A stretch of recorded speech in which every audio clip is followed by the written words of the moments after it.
কথাটা আল্লাহ বলছেন, বাস, আর কোন দলিলের প্রয়োজন নাই। অকাট্য দলিল, এর চাইতে বড় আর্গুমেন্ট, এর চাইতে বড় আদেল্লা, এর চাইতে বড় দালায়েল আর হবে না। কি বলছেন আল্লাহ? বলছেন ইয়া আইয়ুহাল্লাযীনা আমানু, ঈমানদারদেরকে ডেকে বলেছেন। আলহামদুলিল্লাহ, আলহামদুলিল্লাহ। আল্লাহ আপনাদেরকে ডেকে বলেছেন, আমাদেরকে ডেকেছেন। কি ডাক আল্লাহ!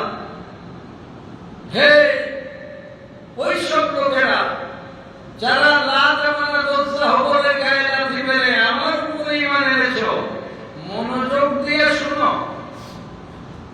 সুন্দর ডাক না এটা? কি আকর্ষণীয় ডাক!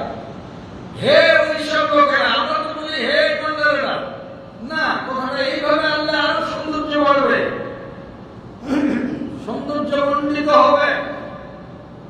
হে ওই সব লোকেরা যারা দুনিয়ার লাল মানবুজ্জাহবল এবং টাটকা নগদ মালবাড়ি থেকে মুখ ঘুরাইয়া যারা আমার উপরে ঈমান এনেছো, মনোযোগ দিয়ে শোনো।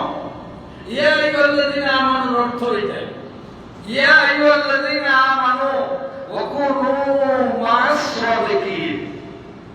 এখানে তো মানে ডেঞ্জারাস পয়েন্ট হলো এইখানে।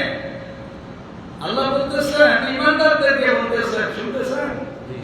আল্লাহ বলতেছেন ঈমানদারদেরকে, দাদা ঈমানদারদেরকে বলতেছেন।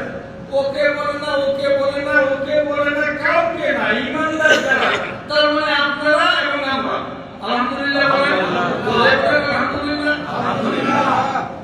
ঈমানদারদেরকে ডেকে বলতেছেন ওয়া কুনু মা'আস সাদিকিন, তোমরা সত্যবাদীদের সাথী হয়ে যাবে।